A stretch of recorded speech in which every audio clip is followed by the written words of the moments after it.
Welcome back everyone to another video, and today we are doing a tier list, not one of our longer ones, but it is going to have more than 10 players, even though it says top 10. I'm going to have a few honorable mentions and then one more tier for just one specific player that I just have to mention, and we'll get to that in just a moment.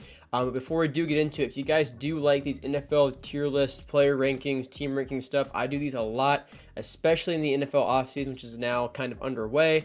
So if you're interested in that, be sure to subscribe to my channel for more videos just like this if you're going to enjoy today's video. And also be sure to comment down below anything you disagree with, because I'm sure we won't have the same top 10 list. But all I do ask that you do keep in mind that this is a list I'm making at the end of February, okay, for next September. So this list is going to change a lot from now until probably August when I make my final list then. But, you know, I want to do it before free agency starts, so we kind of have it after the season ended. I'll do one after free agency, after the draft, into training camp, and then probably like a final one, like I said, next August. So, yes, this is subject to change. And again, it's kind of a long shot, but I just felt like getting out one of those kind of, you know, too early player rankings.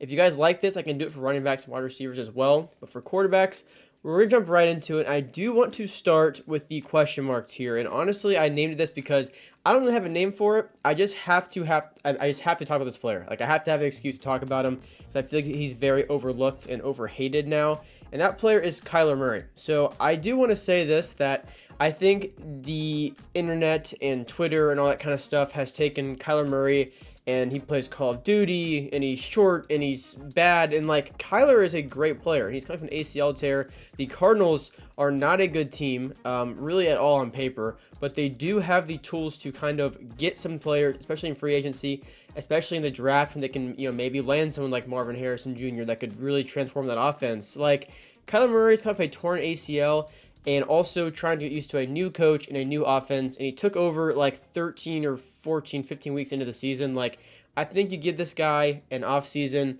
to adjust, to have a normal offseason now that he's healthy again, and see what the Cardinals front office can do as far as bringing guys in. And I think Kyler is going to show a lot of people, you know, why I think at his peak, he is a top 15, top 10 quarterback in the entire NFL. Right now, would I rank him there? No, obviously not. But I feel like the hate's gotten a bit too much. I want to throw that out there because Kyler Murray is an excellent athlete. I think he's going to have a big bounce back here in 2024. So let's start this off with, I think I want to do 10 through 1 and then do honorable mentions, not go that first. So we're going to do number 10 right now. And yes, fans might not like this, but just listen for a second after I say who this is. I'm going to have Jalen Hurts here at number 10. Hurts is an amazing quarterback. I think going into this past season, I had him as like top 5, top 6. The reason he is top 10 for me is because the Eagles as a whole dropped off a bit the second half of 2023. But for me, a large part of that was they had some injuries and also coaching. I thought the coaching was very, very bad. So for me, right now, before free agency, before the draft, I believe the Eagles are supposed to be hiring a new offensive coordinator. If they already have, then I apologize that I've missed that. Hey guys, this is me editing the video right now. So I completely forgot the Eagles did, in fact, hire an offensive coordinator, which is Kellen Moore. So I go on to basically say that Hurts is ranked this low because I'm not sure what the offense is going to look like. Now that I remember and understand, you know, Kellen Moore and what he brings to the table, it doesn't really apply well to where I rank him, I guess. But just for the sake of the ranking, we're just going to keep him at 10. And then whenever I do this list again in like a month or so during free agency, I'll take that into account and move it up. So that's my apologies there. But in my mind, I believe I've heard that Brian Johnson is out. And I do not like Brian Johnson for what he's done to the Eagles offense. I think it was much slower, a lot more screens introduced, some very questionable quarterback draws. And it's just, I didn't like that offense at all in 2023. I think it fell off a lot considering how amazing they were in the Super Bowl against the Chiefs a year ago. So Hurts is number 10 until I see or something that makes me more confident in him being able to bounce back to how he kind of was that Super Bowl season, which I think a lot of that is going to rely on coaching. So yes, Hurts number 10, but I would imagine will move up by the time August comes around. And next might be another surprise. It's going to be Matthew Stafford. And so again, I pictured the Rams being a bottom 3 team last year. Not much defense, only Cooper Kupp on offense, and they had guys like Kyren Williams step up. Cooper Kupp was still, you know, amazing. Taylor Higbee was very good. And then Puka Nacua, steal of the draft. I mean, he was absolutely incredible. And Stafford did an excellent job of getting those guys the ball. He played through a lot of injuries, and he nearly won in Detroit in the playoffs. I mean, the Rams making the playoffs is honestly very, very impressive to me. And I think Matthew Stafford's playing very good football. Will he stay in the top 10, through training camp, all this stuff? Probably not. I might drop him out of there. We'll have to see. But I think at least from what we've just seen and making this too early ranking, I think Stafford's done enough to have a top 10 spot. Maybe he's better at number 10. I don't know. But I had to include him somewhere. And then next is going to be Dak. And so Dak could honestly be higher on here because he did have a very good season. But the way the season ended, I'm not super confident in where the Cowboys go from here. Not because of they're falling off, retooling. I want to see if Dak gets a big contract. I want to see how they address that because it has become much more than a pattern now. It's just really every year they get to the playoffs and they win either one game or no games, underperform, and they get bounced first, second round. And it's an issue. And I think Dak is definitely part of that issue, but he played amazing football this year. He did not turn the ball over. He said he wasn't going to have, 15 interceptions or whatever it was. And yeah, I think he had less than 10 or 10, I think, this season. So I think that's good for Dak. I think he's a great player. I do think he's top 10. I think postseason there are some worries, but this isn't a postseason tier list. It's just a top 10, too early ranking. So Dak is definitely going to be in there at number 8. And before you guys even ask or comment anything, yes, I ranked it this way just to piss off Cowboys and Packers fans, because next I have Jordan Love directly one spot above Dak. And so seriously, jokes aside, I do think Jordan Love belongs in the spot, but again, if you do have him below Dak or even below Stafford, that's valid to me. I think Love's done enough to show after this past year, and especially that postseason run, that he is top 10. I think he's grown a ton over the course of one season, and he has the youngest offense in NFL history around him. I think he played absolutely incredible from really, especially in the postseason, but really those final probably 3 weeks in, I mean, he did not turn the ball over. He played very, very well. I'm excited to see where the Packers go from there because, again, those guys that are so young around him are only going to get better.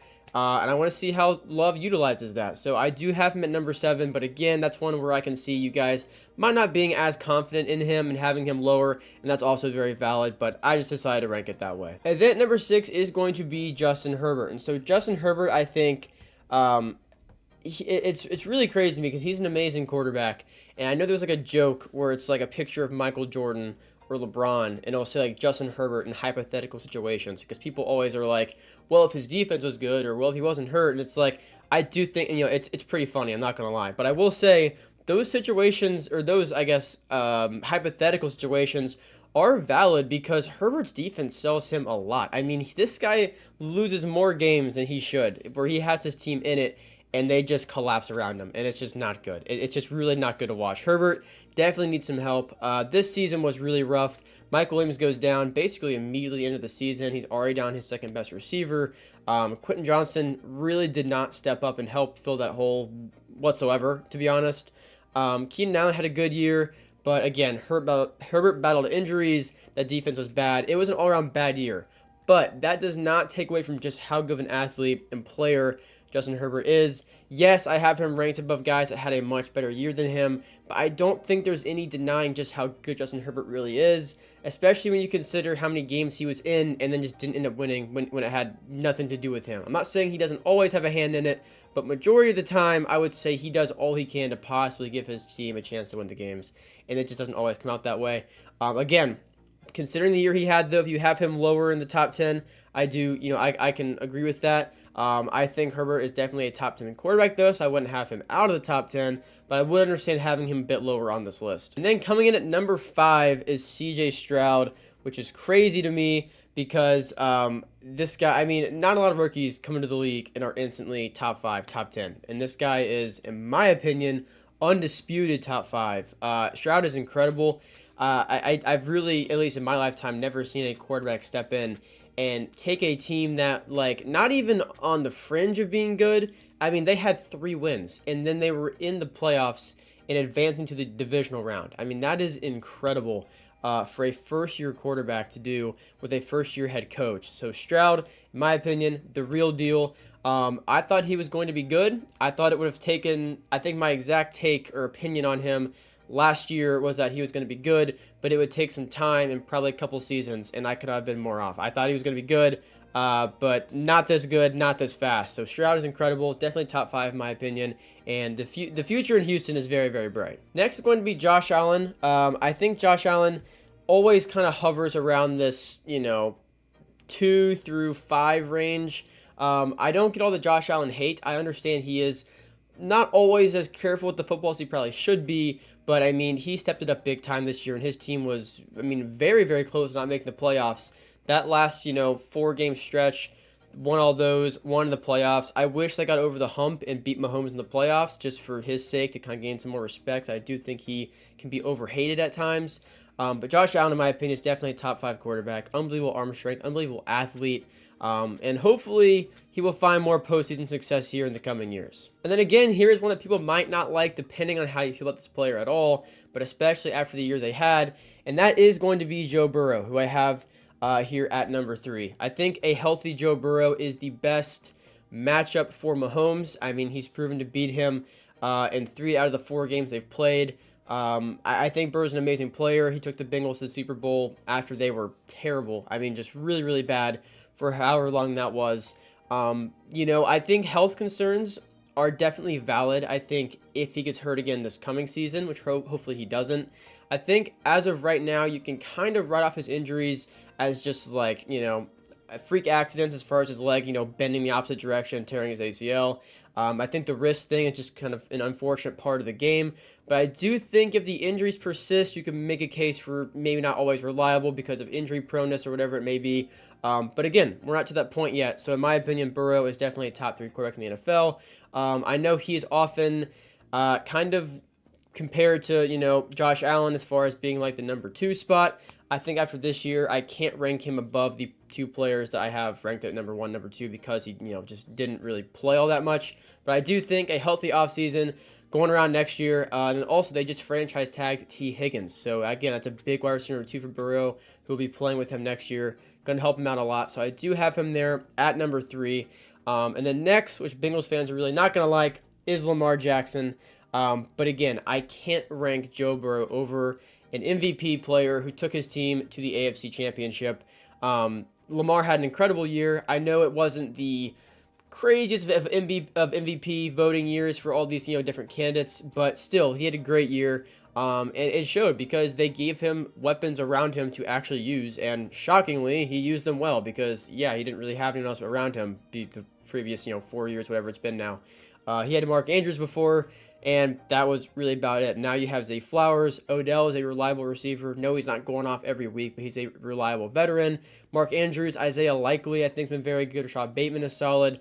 And hopefully I already said Zay Flowers. I can't remember if I did, to be honest. But Zay Flowers, amazing rookie wide receiver as well. So Ravens are in a very good spot. I think they're going to be very good next year as well. Incredible defense. But as for Lamar, I do think I have to rank him above, someone like Burrow who didn't play as much this year. Even though I do think a healthy Joe Burrow coming in next year will kind of easily claim his spot as a top 3, top 5 quarterback in the NFL, and that's why I have him there. But yeah, Lamar, definitely number 2, and then at number 1 is Patrick Mahomes. It's truly unbelievable just how good he is, to be honest. Like, to put it as simple as I possibly can, like, he had a terrible receiving core. Like, he did not have anything to work with, and they just won a Super Bowl. It's really crazy to me. Yes, amazing defense. I'm not going to discount that, but as a player, Mahomes elevates every single player on that offense, and when they have no business being in games, he keeps them in it, and they often win those games as well. So Mahomes, number 1. Looking at this list right now, I'm sure there are players who you guys may have felt that I should have put in there, and again, I'll get to that in just a second. As for the list itself, you guys have to remember that I am ranking this off of this past year and what they have to work with going into next year. So for any players that are going to be added in free agency that I don't know about, then I don't know about them. And I will address this list as the offseason continues and move players around and drop them out. So hopefully you guys understand that. I'm sure you guys will disagree with some parts of this, but don't be too hard on it because, again, it's going to change in like a month. But that's just what I have as of right now. And it's going to be interesting to see where players go. You know, Brandon Ayuk is a big-time wide receiver candidate that could really change a lot of these guys' kind of situations. But, you know, we'll get there when we get there. Next is honorable mentions. And so the first one is going to be Aaron Rodgers. And the reason I left him off is solely because I don't know what he's going to be like after an Achilles tear and he's like, you know, 38, 39, whatever he is. So, you know, that's really why. Like, I'm not super confident in that. Do I think he can be good? Absolutely. But, I mean, comparing guys that just had full seasons or close to full seasons, I can't put Rodgers above them, at least in my opinion. But as the offseason goes on, if the Jets bring in more guys, like a Devontae Adams trade would be crazy. I don't know. I'm not sure if it's too realistic, but it would be really crazy. But as those things kind of progress, I can maybe move Rodgers into the top 10 or something like that. I understand if you guys had him on there. I did leave him off, but again, he has to be in the honorable mentions category. Next is Jared Goff. Again, the reason I did not have Goff in the top 10 because you could very easily replace Goff with Stafford because Goff's team went much further than Stafford. And look, honestly, if this makes you guys feel any better, we can do this. It's the exact same for me. Like, it's really quite interchangeable. If you want to drop Hurts out of the top 10 and do this, if you guys want to have this in there and have him here, like, there's a lot of kind of just kind of potential rankings you can have that, like, I would not argue with. I do think Goff is, like, right there. The reason I left him off is because I felt like the guys above him really did more than what were expected of them, except for Jalen Hurts. But again, Hurts is there because he was higher up and fell down, not because he was off the top 10 and came in, if that makes sense. So that's why I moved Stafford up like that. That's why Jordan Love jumped up so high.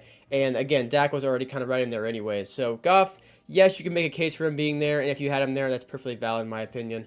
So he's in that category. And then the final player in that category is actually Kirk Cousins, which might be a surprise. But again, if Kirk can return to full health, Kirk was playing very good football before he got hurt. He was playing very good football. Justin Jefferson got hurt, obviously wouldn't have helped his situation had he stayed healthy and all that kind of stuff. But again, Kirk was playing very well, and it's sad the way he went down because, you know, you could just tell it was going to be bad. I don't think he realized in the time, with like at least the videos that they've shown. But I will say, and again, same with Rodgers, I'm not super confident as of right now in their ability to come back and play. But again, as the offseason progresses, we'll be able to see that and see any changes to the offense. That is why they are both in that category. I think Kirk Cousins is a great player, and he could be a top 10 quarterback if he gets back to his, you know, kind of normal health. And hopefully he does. But for right now, that is the list. So let me know down below what you guys would change to this. Would you have a player that's not even ranked on this at all? Would you want to put someone in like that? Would you have players swapped? I'm sure there's a lot of things like that. I'm sure people probably don't like Stafford being in there above Goff or anything, but hopefully you guys understand like where I'm coming from with that because he did more with less, if that makes sense. And by more, I just mean getting to the postseason because the Lions are supposed to be very good anyway, at least in my opinion. So again, that's just my opinion. Let me know down below what your guys' is. Thank you guys for watching. I do really appreciate it. Make sure to subscribe to my channel for more rankings because we're going to be doing wide receivers like this, running backs like this, team drafts, teams going into next year, of course, offensive rankings, defensive rankings, all that kind of stuff. So I'll see you guys in the next one. Peace out.